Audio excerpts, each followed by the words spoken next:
ඒකට කෙමිස්ට්‍රි උගන්වන්න පුළුවන් වුණේ එහා පැත්තේ හිටපු එක හැමදම නිදාගත්ත ඉඳද කියලා. මගේ එහා පැත්තේ සාමාන්‍යයෙන් කෙමිස්ට්‍රි පන්තියේ හිටපු එක පිස්සෙක් උට මාරේ වහිතෙන්න ඌ ට්‍රැක් උට. ඌ මොරටු දිස්ත්‍රික්ක 33 මැත්ස් වලින් මොරටු සිලෙක්ට්ලා ගියේ නෑ කම්පියුටර් සයන්ස් කියුගේ යාළුවා CS කියලා. එහෙම එකෙක් කලින් මර. නෑ CS නරක නෑ ඉතින් CS හොඳයි. ඌ අර හිම මාර ඇනලිටිකලි ගත්ත තීරණයක් නෙමෙයි. ඌගේ යාළුවාට ඌගේ යාළුවා ඌ ඊට අන්තයි. හරිද? ඌගේ යාළුවා මේ ඌ කෙමිස්ට්‍රි පන්තියේ නෑ. මොකද ඌ IT කරේ. ඌ කෙමිස්ට්‍රි ගිහිල්ලා මුලින්ම මාසයක් විතර උඩ කෙමිස්ට්‍රි අමාරුයි වගේ හිතලා ඌ IT වලට මාරලා. ඌ එකෙන් ලංකාවේ දෙක. කියන්නේ බොරු කතානේ ලංකාවේ දෙක වෙන්න. කියන්නේ මැත්ස් ඔය ෆිසික්ස් ඔය IT. ඉතින් ඒකෙන් ලංකාවේ දෙක වෙන්න පුළුවන්. ඒකට මේ කෙමිස්ට්‍රි පේපර් එකක් කරලා ඒකක් ගන්න බොරුනේ.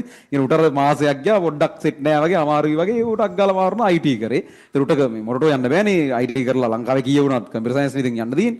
මේ ඌ කම්පියුටර් සයන්ස් ගියා කොළඹ අරුත් ඉතින් ඌ දිස්ත්‍රික්ක 33 කොළඹ ඉතින් උඩ ගේමන්න දෝ මොරටෝ යන්න පුළුවන් මේ ඌත් අරෝ ගියා නේ හිතලා ඌත් කම්පියුටර් සයන්ස් එහෙමනේ ඌ ඔක්කොම අර පාරම්පරික ට්‍රැක් කාර්යෝ ටිකක් උන් ඒ කියන්නේ ඌට තමයි මම අර ඕගලන්ට කිව්වද එකෙක් හිටියා කියලා ඌ තමයි මේ ඌට හිතෙනවලු ඒ අවුලක් නැහැ ඌ එහෙම ප්‍රශ්නයක් නැහැ ඌට හිතෙනවලු මේ මෙහෙම මේ පන්ති කියලා දෙයක් ඉගෙන ගන්නවා කියලා දෙයක් විභාග කියලා දෙයක් නෑලු මේ ලෝකේ. හරි. කියන්නේ උට හිතෙන්නේ ඒක නිකන් ගැලපෙන්නේ කවුද එහෙම හිතලා ඒ කියන්නේ නෑ ඇත්ත ඌ කියන එකේ පොයින්ට් එකක් තියෙනවා මේ හොඳට ජීවත් වෙන්න ඕනේ තියෙන එක. ඒ ඉතින් හිතන්නකෝ අපි හැමෝම එකඟ වුණා කියලා අපි විභාග කරන්නේ අපි ඉගෙන ගන්නෑ අපි ඔය පුළුවන් හැටියට ජීවත් වෙනවා කියලා.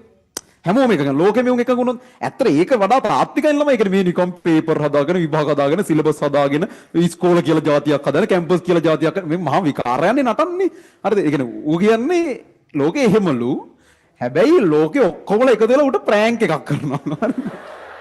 ඔක්කොම එකතු වෙලා ඌ ඉපදුණු දා ඉඳන් හැමෝම එකතු වෙලා මේ ඌව රවට්ටන්න ඉස්කෝල කියලා තියෙනවා පන්ති කියලා තියෙනවා. උන් කියන්නේ දැන් පන්තියේ ඉන්ටර්වල් එක දීපු ගමන් ඔක්කොම එළියට ගිහිල්ලා උට පේන්නේ නැති නිනා වෙනවලු අර රැවටිලා ඉන්නේ වගේ වගේ.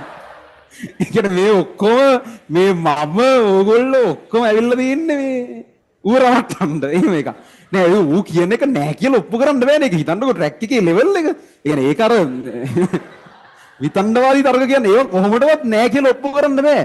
ඒ කියන්නේ ඒක කොහොමද ඉතින් ඌ කියන්නේ අපි හැමෝම උට අපි පර්ෆෙක්ට් ඒ වැඩේ කරනවා. සර් උනත් ඇවිල්ලා අරෝ ගියාම ළමයි එක්ක එකදලේ අරෝ හොඳටම රැවටිලා ඉන්න කියලා මේ ඉනාවි යනවා කියලා කියන්නේ. ඒ උට කොහොමද ඒක නෑ කියන්නේ? ඉතින් උට කොච්චර කිව්වත් ඌ කියන්නේ උඹලා මට පේන්නේ නැති වෙන්න ඕක කරන්නේ. ඉතින් අහු වෙන්න කරන්නේ නෑ.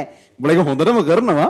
ඉතින් මං රැවටිලා ඉන්නවා කියලා උට ෂුවර් නෑ. එහෙම එකක් තියෙන. ඌ අවුලක් නෑ. ඌ කරනවා. ඉතින් දිස්ත්‍රික්ක 33 වෙන්න බෑනේ. එහෙම නැතුව ඌ වැඩේ කරනවා. කරාට ඌ නිකන් අර ඕන වෙලාවක අරක පිළිගන්න ලෑස්ති. ඒ කියන්නේ අර සීන් එකේම කරනවා නේ. ඌ පොඩ්ඩක් සැක සහිතව කරගෙන. මොකද හදිසියවත් ඒක ප්‍රෑන්ක් එකක් නෙවෙයි නම් උට කෙලවෙනවා කියලා තු දන්නවා. ඒ හින්දා වැඩි අවධානමක් ගන්න බැරි හින්දා කරනවා.